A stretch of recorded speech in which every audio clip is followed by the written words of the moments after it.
kumain tayo ng kamatis. Mura kamatis ngayon. Malusog po at mag-ehersisyo. Ayos na ayos. Andiyan na.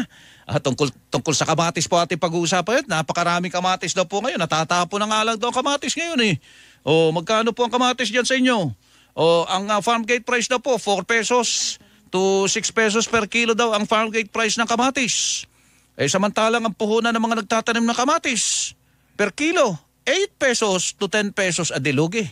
Paano yan? Eh di madami daw po eh kasi natatapon nga lang daw iba at baka maulit na naman yung mga istorya ng araw na makikita nyo sa mga lansangan eh. Nandun nakatambak ang mga kamatis na nabubulok.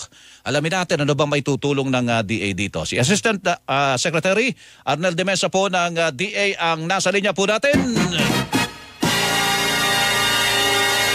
Asek de Mesa, magandang umaga po. Hello, Asek. Magandang umaga, Melo. Magandang umaga sa lahat ng taga-subaybay. Ito po bang nababalita na marami ng ani ng kamatis? Ano po ang namomonitor? Saan sa mga lugar po ito, Asek, sa ngayon? Yes, Melo. Kasi ngayon ay tag-init at seasonal crop itong kamatis. Kaya marami tayong inaasahan na harvest ngayong panahon. Kumpara last year na maraming ulan at bagyo, talagang maraming nasira sa ating mga taniman na kamatis. Opo. Kaya nitong mga unang bahagi ng taon, pumalo yan ng 300 pesos per kilo. At ngayon nga ay dahil sobra naman yung dami, karamihan yan ay nandito sa Southern Tagalog, Central Luzon at saka itong bahagi ng Northern Luzon. Yan yung mga tomato producing areas natin at yun nga inaasahan natin na talaga maraming harvest ngayon. Opo, yung nabanggit ko naman po ay mga ano lang ito, yung mga presyo sa farm gate. Pero magkano ho ba sa palengke po ngayon ang kamatis sa Asek? Sa palengke nasa 30 hanggang 40 pesos per kilo yung kamatis natin. Kaya tama ka kanina, yung farm gate natin pag ganito medyo bumababa kumpara doon sa kanilang cost of production. Kaya pangunahin yung proyekto ngayon ng ating kalihim, yung pagtatayo ng maraming cold storage facilities kagaya na sa Sibuyas, hindi lang para sa kamatis kung hindi talaga dito sa mga agri-commodities na madaling masira para ma-ensure natin na mapahaba yung shelf life at ma-maintain yung presyuhan. Maganda po yung nabalita nyo noong kailan na ang DA ay magtatayo ng 99 na mga cold storage facilities sa buong bansa po ito. Nakapag-umpisa na ho ba tayo at kailan po matatapos kung sakali po para mapakinabangan na po, Asek? Inaasahan na matatapos ito ngayong taon. Last year may nakuha tayo na 1.5 billion pesos at sa 2025 na general appropriations naman meron ding additional na 1.5 billion. So 3 billion lahat ito na nakalaan at inaasahan natin madaragdagan yung pondo natin para dito sa pagtatayo nga ng mga cold storage facilities. So meron tayong tinatawag na mga mega, yung malalaki, merong itatayo na nga rito sa may Taguig. Tapos meron tayo yung mga medium size at doon mismo sa malapit sa mga farms, yung mga modular naman na cold storages. Opo, maganda po yun. At ito po ang mag-ooperate po niyan, gobyerno po, hindi po pribado. Kasi ang mga tumatakbo ngayon ng mga cold storage, karamihan po mga nasa pribado at doon nagkakaproblema eh. Napapareserve na daw po ng mga trader. Hindi na yung mga magsasaka po nakikinabang. So parang talagang nalulugi po sila, Asek.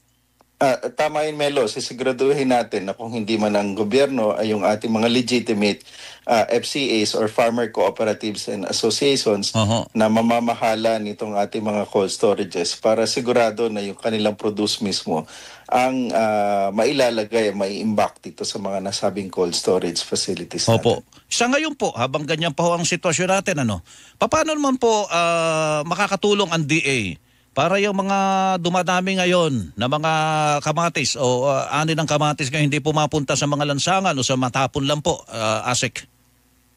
Nakipag-ugnayan na tayo sa ating mga regional field offices na magsabi sa ating mga municipal city agriculturists at mga LGUs na magkaroon ng market matching at siguraduhin na yung mga napipinto na harvest o ongoing harvest ngayon ay matulungan na ating mga LGUs at sa ating mga existing kadiwa at ma-direct dito sa mga merkado at saka mga traders na kasi maraming actually requirements sa iba-ibang lugar Ang problema lang kasi na pag na-concentrate sa isang area, kagaya ng mga nangyayari dati, Melo, matandaan natin, na kapag puno na rito, kung halimbawa sa Metro Manila, wala nang ibang dalahan.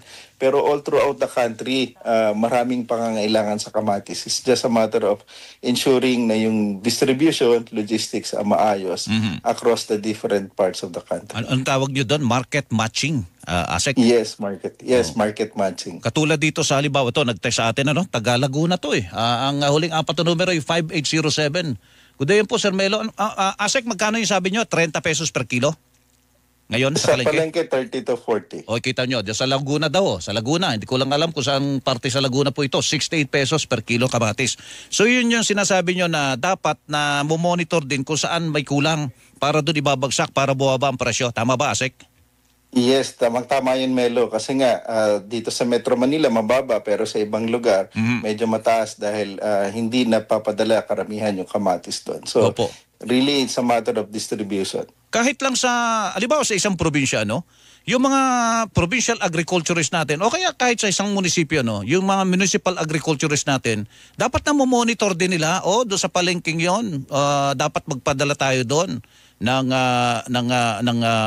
produce ng kamatis dahil doon, medyo mahal doon. Dapat gumagalaw sila, po, Asek?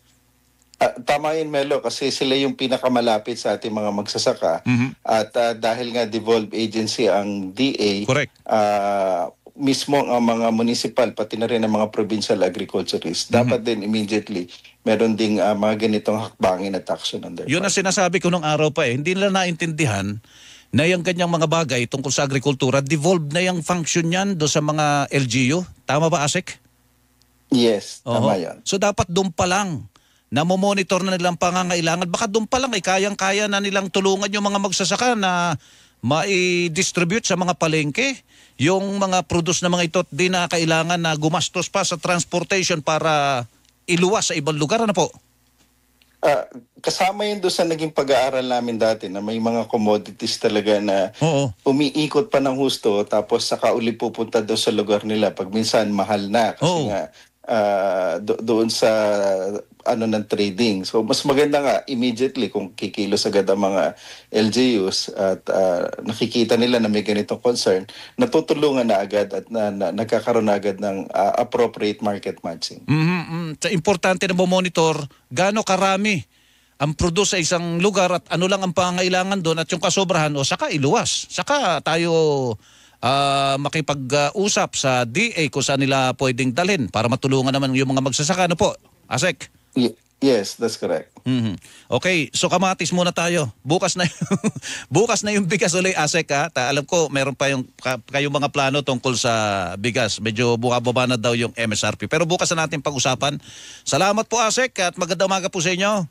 Maraming salamat din, Melo. Mabuhay ka. Good morning. Opo, si Assistant Secretary Arnel Demesa, spokesperson ng Department of Agriculture.